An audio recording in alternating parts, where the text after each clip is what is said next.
ওয়াবিল ওয়ালিদাইনি ইহসানা।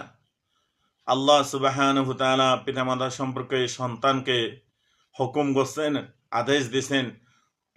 ওই সন্তান অবাধ্য সন্তান, ওই নাহারমান সন্তান, তুই যদি পিতামাতাকে যদি এরকম পিতামাতার নাহারমানি হস, তোর হনো আমলও কবুল হবে না। তোর আমল হনো আমলও এরকম আল্লাহ তাআলার কাছে গ্রহণযোগ্য হবে না। তুই যত বড় বুজুর্গ হোক না কেন, যদি পিতামাতা যদি তোমার উপরে যদি পিতামাতা নারাজ, তাহলে আল্লাহ তাআলা অবশ্যই নারাজ থাকবে।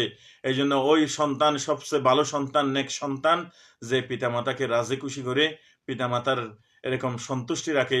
পিতামাতা যদি এরকম কোনো সন্তানের জন্য দোয়া করে, ওই দোয়া আল্লাহর আরশে পৌঁছা যায়। যে কোনো সন্তানের জন্য যদি পৃথিবীর সমস্ত নেক মানুষ যদি দোয়া করে, ওই দোয়া কবুল না হইতে পারে।